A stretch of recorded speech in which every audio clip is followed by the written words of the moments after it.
Bonjour à tous ceux qui nous ont rejoints depuis 11 heures. Nous allons donc pouvoir démarrer ce webinaire, il est 11h05.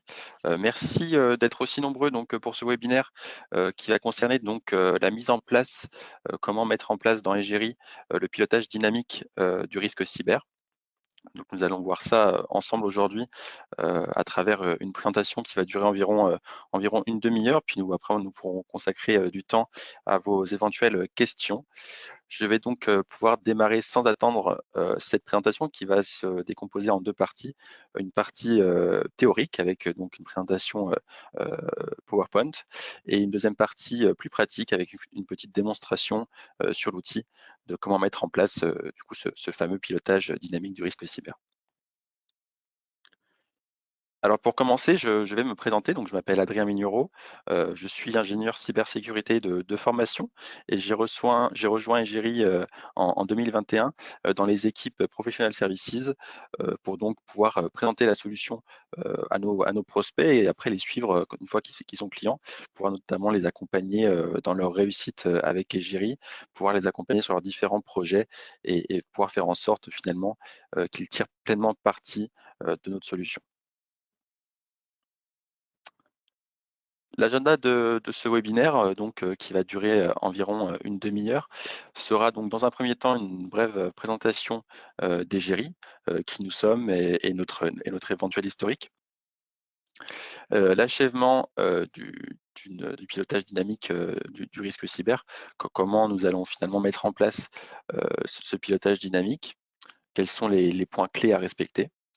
Nous verrons ensuite l'approche d'Egeri dans sa globalité, hein, finalement l'ADN d'Egeri est ce que nous recherchons avec notre solution. Nous allons ensuite finalement mettre en relation l'approche d'Egeri avec vos ressources et vos bandes passantes pour finalement voir quelles sont les différentes solutions avec l'approche d'Egeri pour mettre en place le pilotage dynamique du risque cyber. Et enfin, nous verrons quels sont les indicateurs clés qui vont permettre au RSSI, mais également au top management, au COMEX, de définir et de pouvoir prioriser des plans d'action, des plans de remédiation. Alors Egeri, assez rapidement avec quelques points clés. Donc Egeri est une entreprise qui a maintenant plusieurs années derrière elle et qui a levé notamment en début d'année 2023 30 millions d'euros. Donc cette levée de fonds qui va permettre à Egeri d'accélérer, notamment de développer sa présence à l'international notamment, et également de pouvoir développer davantage encore de nouvelles fonctionnalités. Nous sommes une entreprise qui aujourd'hui a plus de 20 ans d'expérience dans la cybersécurité et l'analyse de risque, grâce notamment à nos deux fondateurs, hein, Pierre Roger et Jean Laroumet, qui sont du coup dans le domaine, dans le secteur de l'analyse de risque en cybersécurité depuis leur début et qui ont donc créé Egeri pour permettre au RSSI de réaliser plus facilement ces fameuses analyses de risque. Nous sommes une plateforme, Egeri Risk Manager est une plateforme collaborative et agile, ce qui va vous permettre finalement de solliciter des tiers, les métiers par exemple, pour venir alimenter vos analyses de risque et donc finalement industrialiser et gagner du temps dans votre démarche d'analyse de risque. Aujourd'hui, plus de 40% du chiffre d'affaires est investi dans la recherche et le développement, donc une part considérable du chiffre d'affaires. Nous avons plus de 400 consultants et experts qui sont certifiés pour vous accompagner finalement sur la solution. Donc, il n'y a pas que Egeri hein, qui est là pour vous. Nous avons également de nombreux partenaires avec des consultants certifiés. Et enfin, je terminerai rapidement avec les 3 mentions au Gartner qui ont été décernées en 2022 et en 2019, et également les différentes récompenses que vous pouvez voir sur cette slide.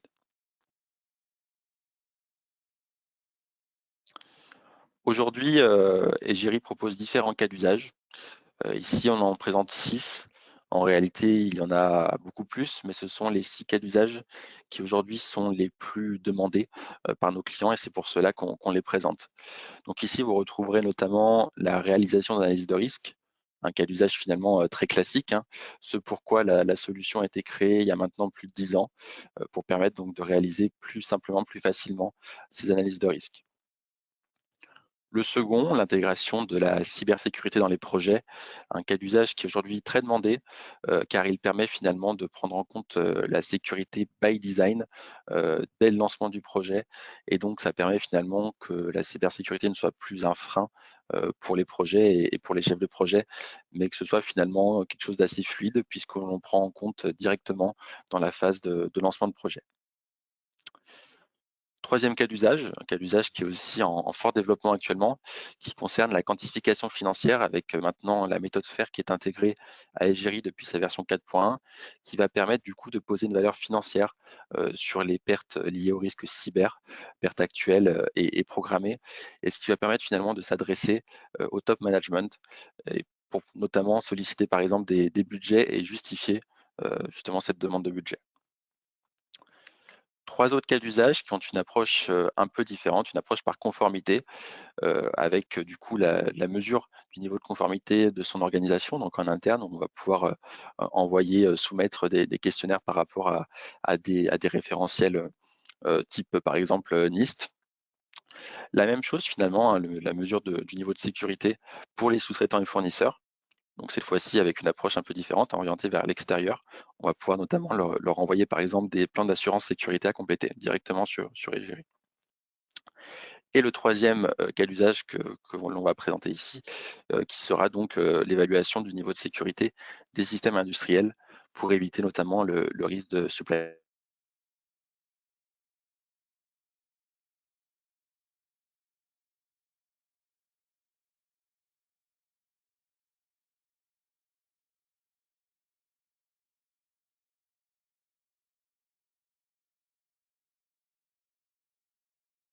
Juste demander confirmation que l'on m'entend toujours pour éviter que vous soyez dans le vide.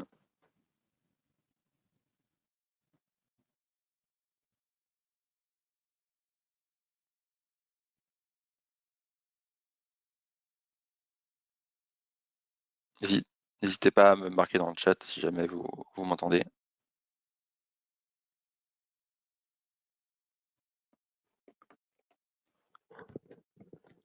Bon, a priori, c'est revenu. Parfait. Donc voilà, je terminais donc sur le dernier cas d'usage, la mesure du niveau de sécurité des systèmes industriels pour éviter donc le risque de supply chain.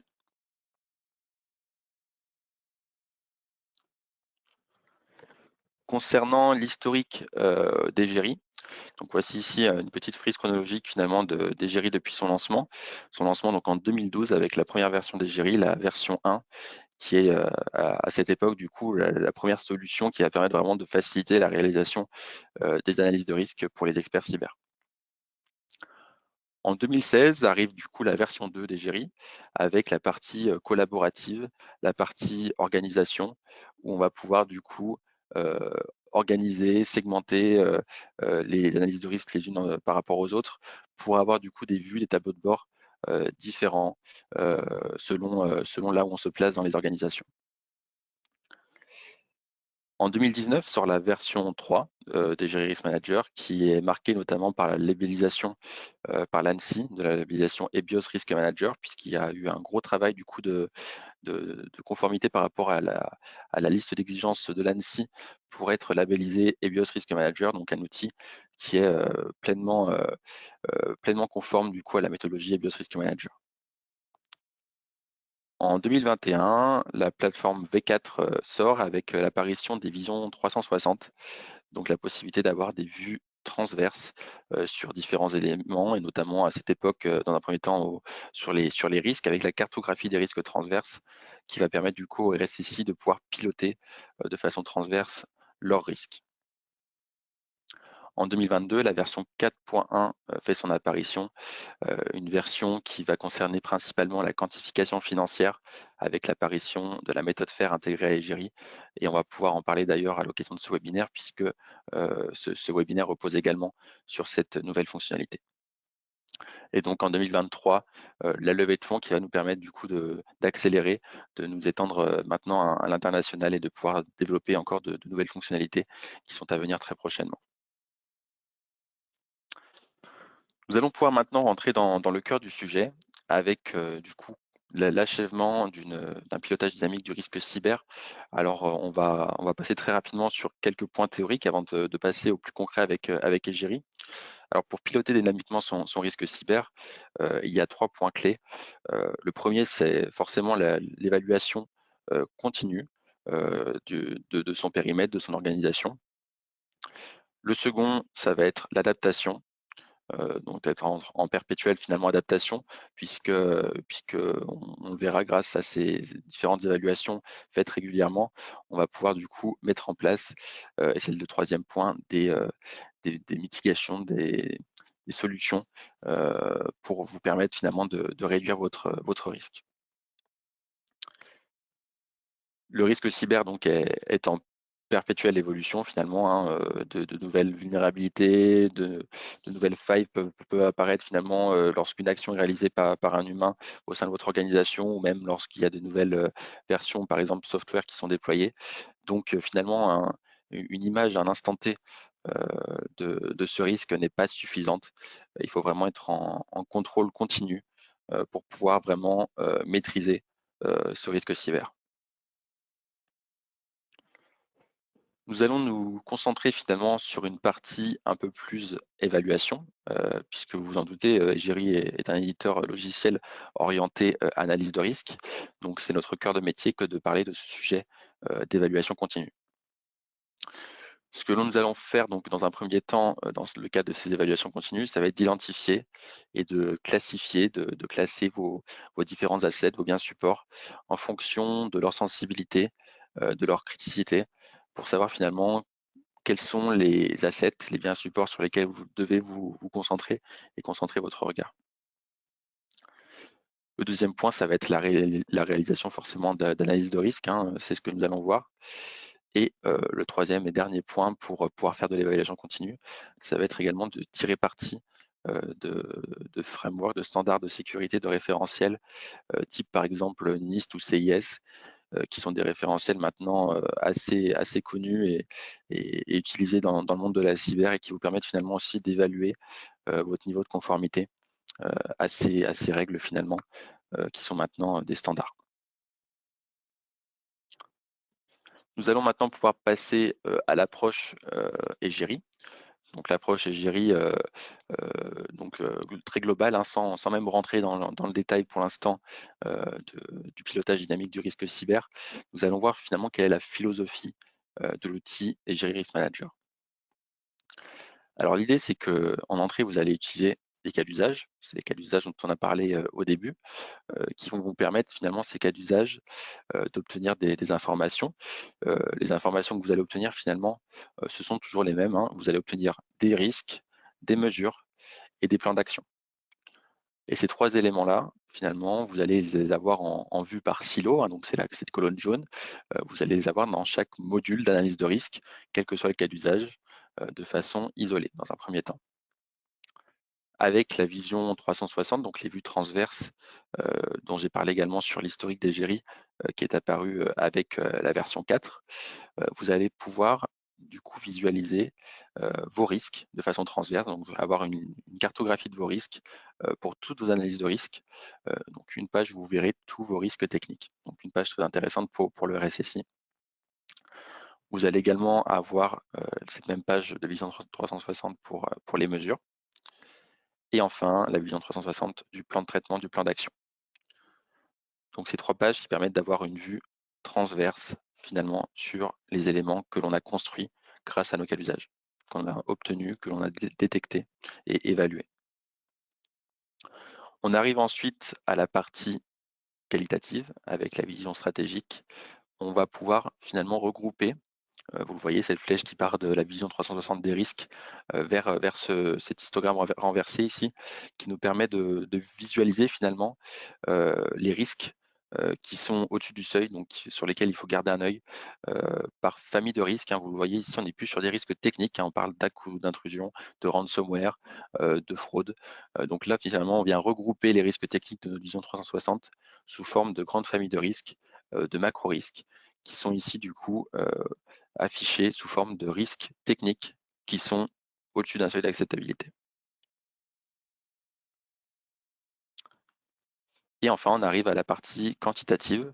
On va pouvoir tirer parti de la vision, FAIR, de l'implémentation de la méthode FAIR dans Egeri, avec du coup cet univers des risques dont j'ai parlé juste avant.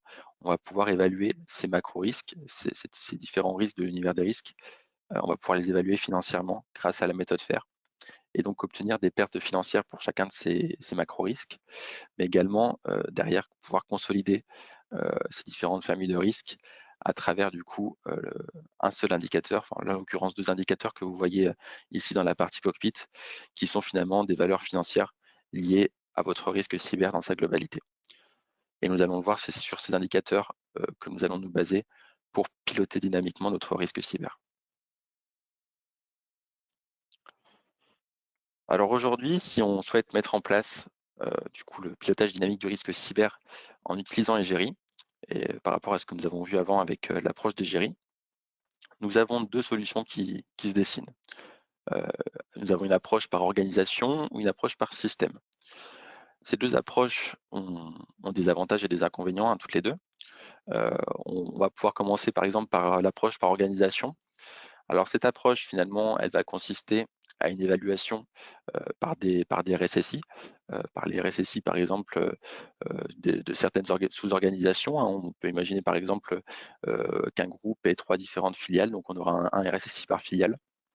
Donc chaque RSSI va pouvoir évaluer son périmètre et remonter toutes les informations au niveau du groupe. Au niveau de la fréquence, on serait sur du coup une évaluation par an par exemple. Là, ça dépend du temps que peut accorder finalement le RSSI à cette évaluation, à cette analyse de risque. Il va pouvoir choisir le référentiel de son choix, donc par exemple NIST ou CIS, comme j'en ai déjà parlé précédemment. Donc finalement, cette approche, elle a ses avantages, hein. Elle va permettre de gagner du temps, de limiter sa charge, puisqu'on est sur une évaluation ponctuelle, et on va le faire une fois, par exemple, par an. Par contre, il y a des points un peu négatifs à cette approche, qui vont être du coup la précision, puisqu'on est sur une évaluation assez globale finalement. On est sur une analyse de risque patrimoine, comme on peut les appeler, où on va évaluer un système, enfin même pas un système, là, une organisation dans son ensemble, avec une seule analyse de risque. Et il y a aussi la question de la périodicité, hein. On est sur une évaluation par an, donc finalement les données ne sont pas forcément mises à jour rapidement et on peut avoir du coup des éléments, par exemple des nouveaux systèmes, des nouveaux projets qui sont mis en place et qui vont venir du coup modifier, peut-être dégrader notre sécurité et on ne les aura pas pris en compte rapidement. On a également une approche par système cette fois-ci, où on va non pas évaluer par organisation, mais on va évaluer par système ou par projet. Donc on va avoir finalement une équipe de risque manager ou de consultants cyber qui vont être en charge de réaliser des analyses de risque sur chaque système ou nouveau projet. Donc là, en l'occurrence, la périodicité n'est pas fixe à l'avance, hein. C'est dès qu'un nouvel élément rentre dans le scope de l'organisation, donc un nouveau projet ou un nouveau système, on va l'analyser. Et donc là, on va utiliser du coup la base qui va correspondre au système étudié, hein, forcément. On va pouvoir par exemple utiliser un socle de sécurité orientée application cloud par exemple, ou alors utiliser le GitGen de l'ANSSI si c'est un petit projet ou quelque chose d'assez simple finalement. Voilà, on va pouvoir adapter son socle finalement au contexte projet ou système. Et finalement, la conclusion de cette approche par système, elle est un petit peu à l'opposé de celle par organisation finalement. On va avoir du coup une charge beaucoup plus importante, du coup, puisqu'on va avoir une équipe cette fois-ci de risk manager ou de consultants cyber qui vont devoir mettre à jour les analyses et prendre en compte tout nouveau système. Donc ça nécessite du temps et une certaine charge. Par contre, les points positifs à cette approche, c'est qu'on va prendre en compte chaque changement dès qu'il survient et on va pouvoir aussi du coup détecter des risques stratégiques immédiatement. Voilà, donc ces 2 approches ont chacune leurs points forts, leurs inconvénients. Il y a notamment dans certains cas où on n'a pas le choix finalement que d'adopter l'approche par organisation, puisque l'on n'a pas les ressources nécessaires pour pouvoir faire une approche par système. Mais en tout cas, les 2 ont leurs avantages et leurs inconvénients. Donc finalement, une fois qu'on a choisi donc, notre approche, on va pouvoir basculer directement dans le process à mettre en œuvre pour pouvoir arriver à piloter dynamiquement son risque cyber. Donc les étapes, vous les voyez, ce sont les suivantes. Donc dans un premier temps, on va pouvoir définir notre organisation. Donc là, ça va dépendre de l'approche que vous avez sélectionnée précédemment, hein. On va pouvoir faire une approche très organisationnelle par filiale, par exemple, dans le cas où on est sur une approche par organisation. Si on est sur une approche par système, on va pouvoir peut-être descendre par exemple au niveau des services ou alors faire un découpage par projet, par exemple. Là, c'est au RSSI de trancher. Pour la partie 2, donc l'évaluation, la définition de l'évaluation grâce au modèle. Donc là, on va pouvoir définir finalement un template, hein, dans Egeri, une analyse ou une enquête, une enquête modèle que l'on va déployer après, donc pour industrialiser finalement. Donc ce modèle, c'est également le RSSI qui va pouvoir le définir directement dans la plateforme et éventuellement même le partager après dans le cadre d'une approche par système, le partager au risk manager ou au consultant cyber. On rentre ensuite du coup dans la phase d'industrialisation, hein, avec l'évaluation. On va pouvoir du coup déployer notre modèle, hein, on va pouvoir l'envoyer par exemple aux différentes filiales si on est dans le cas d'une approche par organisation. Une fois qu'on a envoyé notre questionnaire, on va pouvoir du coup monitorer les réponses qu'on a eues. On va pouvoir du coup voir les statuts des mesures, hein, qui ont été répondues grâce au questionnaire. On va pouvoir voir notre taux de conformité, de non-conformité et éventuellement calculer du coup suite à ce premier résultat notre posture de risque cyber. Donc on le verra juste après, où là on va pouvoir du coup avoir un premier indicateur sur notre état actuel. Une fois que l'on a notre posture cyber actuelle, on va vouloir peut-être éventuellement, si elle ne nous convient pas, définir des plans d'action, définir des mesures programmées, hein, de nouvelles mesures à mettre en place, à mettre en œuvre.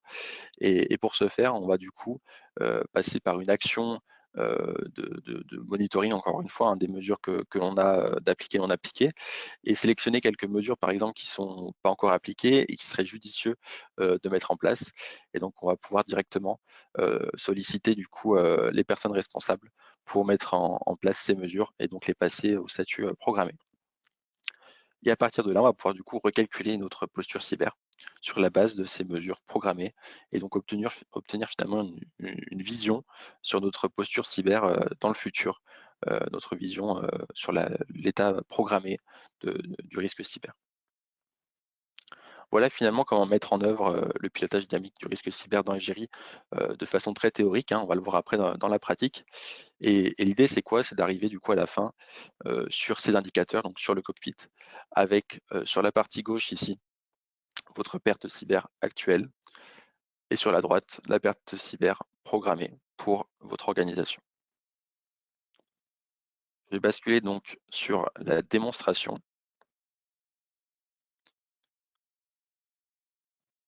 Donc ici, hop, je suis directement sur le cockpit.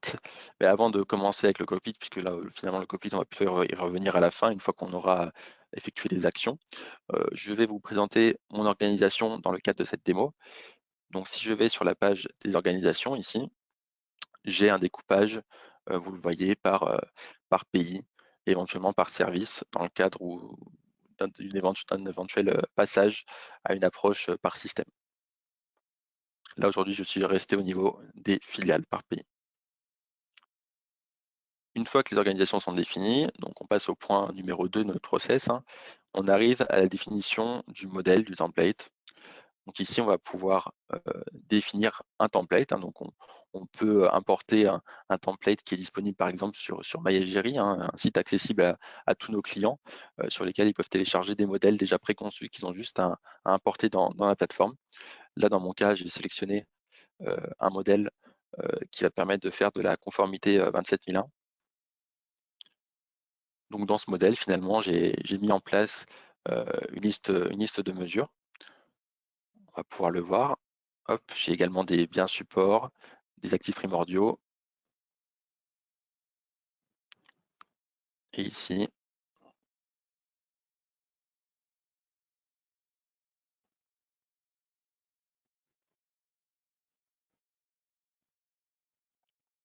hop, et ici ma liste de mesures, qui bien évidemment n'a pas encore de statut, hein, puisque c'est mon modèle. Donc là, j'ai défini finalement l'enquête que j'allais faire, les questions que j'allais poser, et je vais pouvoir les soumettre du coup à mes RSSI des différentes filiales. Donc une fois qu'on a défini le modèle et l'organisation, on va pouvoir déployer finalement notre modèle. Donc on va pouvoir missionner les RSSI des différentes filiales. Donc on peut finalement soit leur donner l'indication qu'il faut qu'ils créent un nouveau module pour répondre à cette enquête, soit on peut directement le créer pour eux, leur associer via les organisations. Vous le voyez ici, si je clique sur le page des organisations, et donc ils vont pouvoir directement voir apparaître ce module, cette enquête de conformité dans leur liste de modules et pouvoir directement y répondre.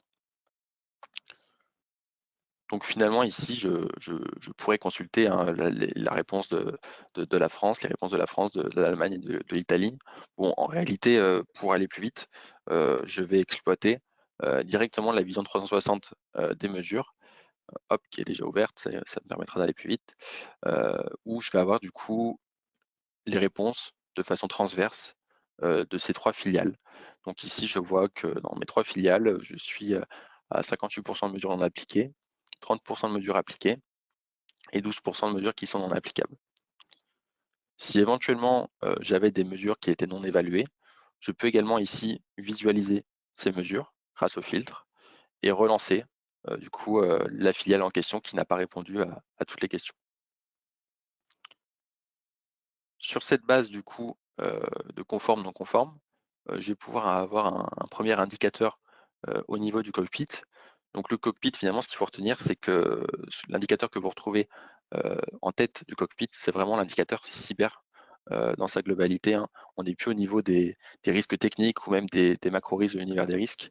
On prend en compte ici tous les risques d'un point de vue global, d'un point de vue cyber pour l'organisation. Donc là, aujourd'hui, avec mon pourcentage de mesures conformes et non conformes, d'exigences conformes et non conformes, je suis à une perte estimée annuelle de 9 millions d'euros. Cette perte, elle est quand même considérable et j'aimerais la réduire. Donc ce que je vais faire, c'est que je vais demander au RSSI des différentes filiales de mettre en place de nouvelles mesures. Donc là, ce que je vais faire sur la page de vision 360 des mesures, c'est de grouper les mesures par intitulé dans un premier temps, ce qui me permet ici du coup d'avoir un regroupement des mesures pour les 3 filiales, puisque finalement je vais imposer les mêmes règles aux 3 filiales. Je vais dire par exemple que je vais mettre en place de l'autorisation d'accès cette année. Je vais également mettre en place du contrôle sur les utilisations,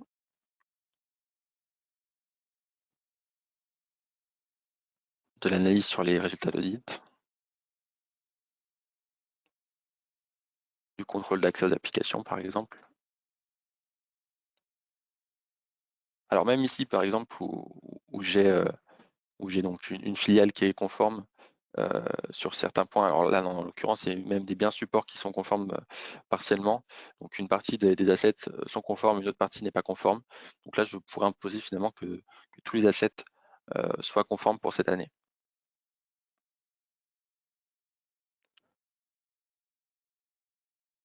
Et par exemple aussi une mesure de contrôle et de suivi. Voilà. Donc ça pourrait être mon plan d'action par exemple pour l'année à venir. Et donc une fois que j'ai sélectionné ces mesures, je vais pouvoir utiliser le bouton action ici sur la page transverse et passer toutes ces mesures au statut programmé et donc enregistrer.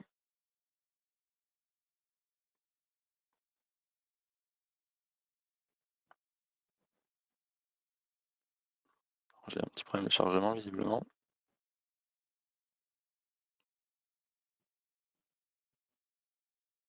Peut-être recharger la page.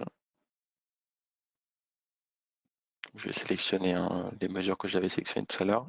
Je suis toujours en regroupement. On peut le voir ici grâce au badge qui me montre sur combien d'analyses de modules j'agis.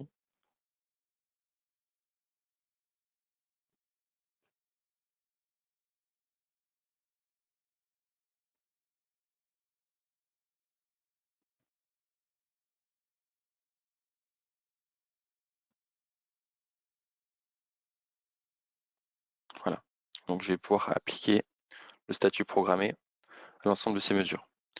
Donc là, vous voyez, ça ne se met pas instantanément un jour au niveau de mes indicateurs. C'est une tâche qui va demander un petit peu de processing au niveau serveur en arrière-plan. Donc je peux actualiser la page et je vais pouvoir voir si ça a été pris directement en compte ou pas. Donc là, le petit voyant ici est au vert, donc a priori, ça a été pris en compte. Voilà, ici je retrouve du coup mes 11 mesures planifiées. Donc après avoir fait ça, finalement, je vais pouvoir éventuellement donc informer les RSSI des différentes filiales du plan d'action avec un résumé des mesures à mettre en œuvre. Et je vais pouvoir du coup retourner sur le cockpit. Bon, j'ai déjà ouvert ici, je vais l'actualiser pour voir finalement quelle est maintenant ma perte planifiée après programmation de ces mesures supplémentaires.